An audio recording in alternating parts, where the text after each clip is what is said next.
Mungkin kita tadi sudah mendengarkan banyak pemaparan ya dari pemateri sebelumnya. Maka kali ini kita masuk sebagai pendengar dari mata kuliah ilmu sosial. Insya Allah dalam ilmu sosial ini akan begitu rileks karena dekat dengan kehidupan kita. Baik, kita mulai kuliah dengan mengucapkan basmalah. Bismillahirrahmanirrahim. Assalamualaikum warahmatullahi wabarakatuh.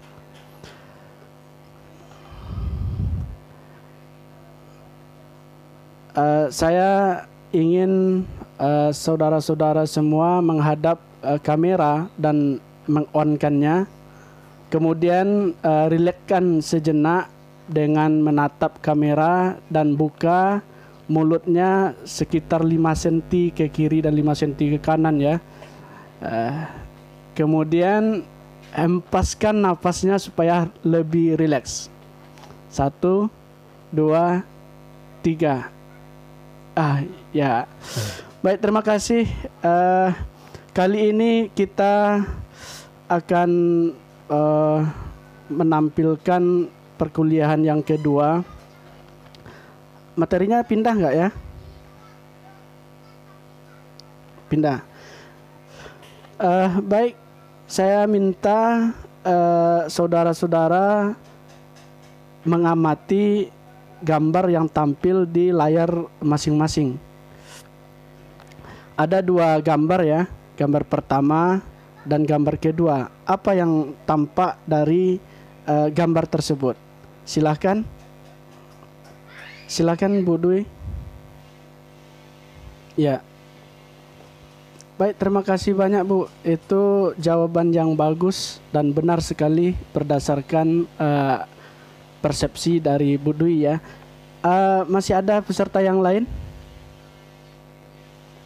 Silakan.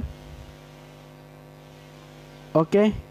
Apa yang telah disampaikan rinci dari Bu Dwi tadi itu betul. Beliau mengamati frame apa saja yang ada di dalam gambar ya.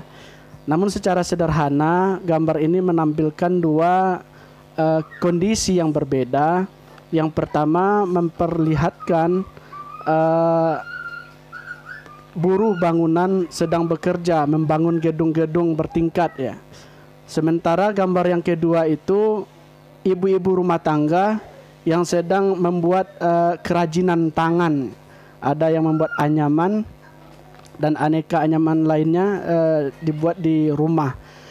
Ini menggambarkan kedua gambar ini menggambarkan tentang pembangunan ya. Yang satu pembangunan dalam hal infrastruktur, yang kedua pembangunan keterampilan. Baik, hari ini kita khusus di pertemuan kedua ini akan menjelaskan lebih rinci tentang pembangunan masyarakat, yang mana capaian dari pertemuan kedua ini kita tidak menargetkan terlalu banyak ya.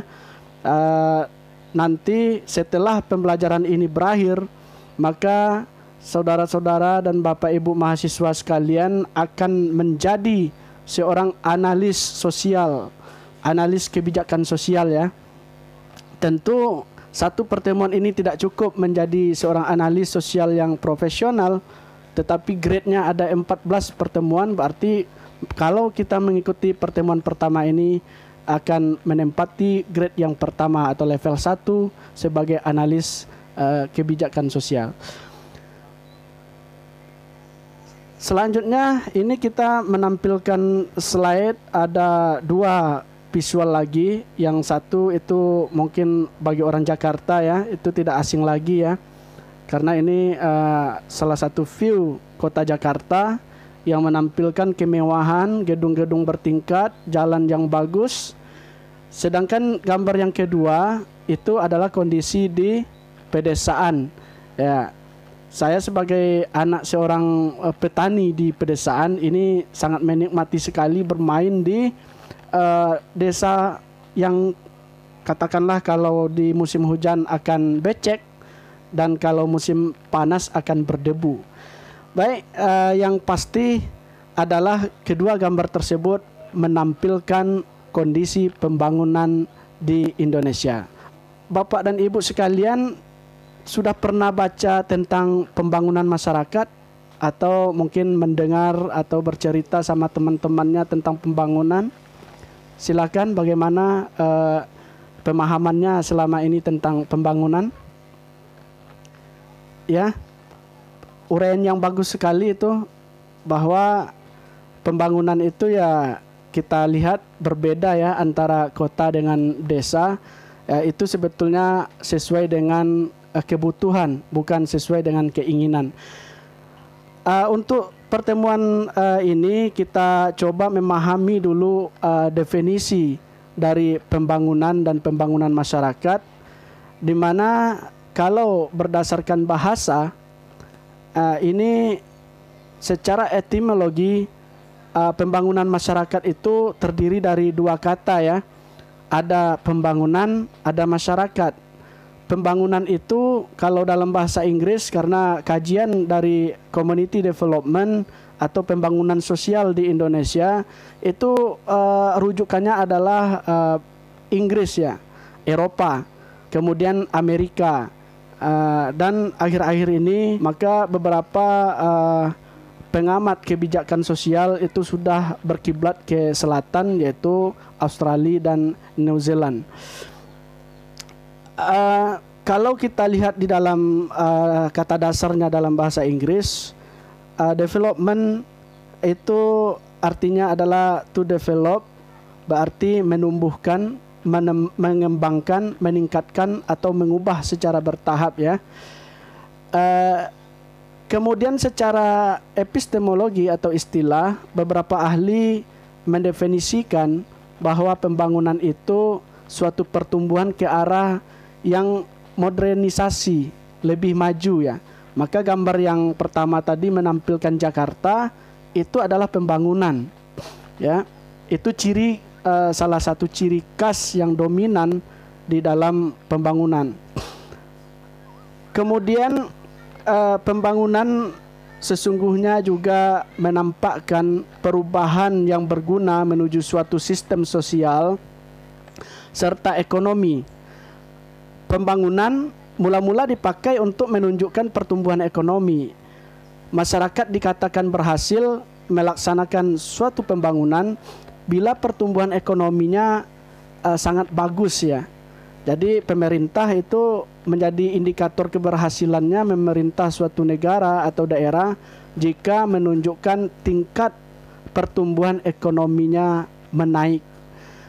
Karena pembangunan itu ya ada positif, ada negatif, ada menuju kemajuan, ada menuju kemunduran. Nah, ini nanti akan kita bedakan dengan pengembangan masyarakat. Baik, sampai di sini bisa dipahami penjelasan saya? Bisa ya? Ada yang mau ditanyakan? Ya, ya silakan Bu. Baik, bagus sekali Bu pertanyaannya. Kalau untuk pembangunan itu indikator utamanya adalah ekonomi. Ekonomi itu yaitu kegiatan pasar dan juga infrastruktur. Jadi teori di dalam pembangunan itu yang lebih awal adalah teori dengan pendekatan ekonomi. Maka ini kata pengamat di Indonesia diaplikasikan semasa pemerintahan Orde Baru, di mana pemerintah membangun pabrik-pabrik besar, jalan-jalan besar di kota-kota besar, gunanya untuk menghubungkan perekonomian. Namun kondisi masyarakat di sumber-sumber ekonomi tersebut tertinggal. Jadi dua dalam teori pembangunan itu yang dominan dalam menentukan pembangunan, yaitu ekonomi dan infrastruktur. Baik, dapat dipahami Bu? Ya. Baik, kita lanjutkan. Karena community development kita artikan tadi sebagai pembangunan masyarakat, pembangunan sudah bisa kita pahami ya. Kemudian kita masuk ke dalam definisi masyarakat. apa sih masyarakat? Kita kan selalu berinteraksi ya di dalam suatu kesatuan hidup bersama, di dalam RT, RW, atau di dalam sebuah komplek perumahan. Itu kita bermasyarakat namanya. Tapi kalau kita menyendiri di rumah, walaupun kita hidup di tengah-tengah orang yang banyak, itu kita dalam kesendirian itu berarti kita tidak bermasyarakat. Sebetulnya apa sih masyarakat? Nah, ini penjelasannya bahwa masyarakat itu ya society ya, yaitu kehidupan bersama sosial. Kalau kita karena ini sudah diadopsi bahasanya atau sudah diserap, ketika kita mendengar kata sosial, maka kita sudah memahami pasti ini kehidupan bersama ya. Kemudian sebetulnya masyarakat itu adalah diserap dari bahasa Arab. Di sini syaraka itu lama kelamaan menjadi masyarakat bagi kita di Indonesia. Ini bahasa serapan ya Bu ya. Sedangkan di dalam kajian ilmu sosiologi ini dikatakan sekurang-kurangnya ada 3 unsur yang membangun suatu masyarakat. Kalau kurang dari 3 unsur ini, maka ada kemungkinan itu bukan masyarakat. Yang pertama adalah kumpulan beberapa orang yang hidup bersama dalam waktu yang relatif lama. Nah, kalau dia berkumpul hanya sebentar, insidental, mungkin ada acara nonton bareng ya, atau mungkin ada insiden kecelakaan, kita rame-rame tuh menontonnya ke sana atau rame-rame menyaksikan. Maka itu bukan satu masyarakat karena mereka tidak memenuhi unsur hidup dalam waktu yang relatif lama. Kemudian unsur yang kedua adalah memiliki keterikatan identitas seperti geografis, adat, dan norma-norma. Nah, ini akan mengatur kehidupan bersama, kehidupan sosial.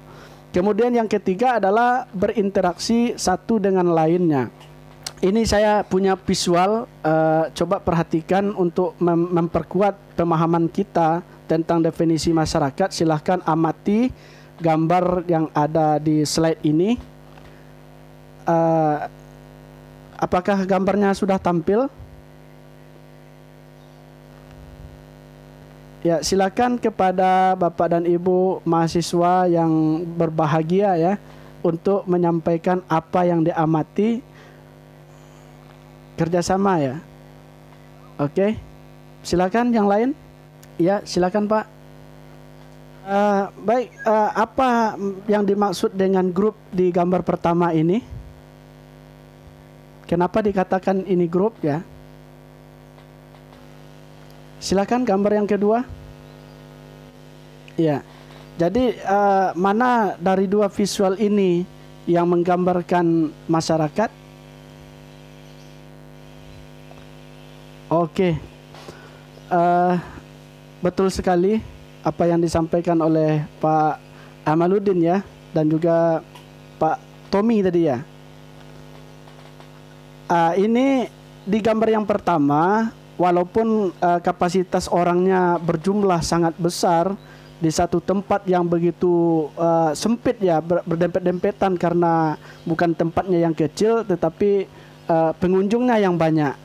Ini walaupun banyak seperti itu tetapi tidak bisa dikatakan sebagai satu masyarakat. Kita kembalikan kepada ciri yang menandai unsur masyarakat tadi, bahwa ini hanya sebatas kerumunan. Sementara gambar yang kedua ini menandakan masyarakat, mereka ini sedang menjalankan ritual adat, barangkali ini ada resepsi ya. Ini mereka adalah satu kesatuan, memiliki persamaan identitas yaitu adat dan juga wilayah geografis.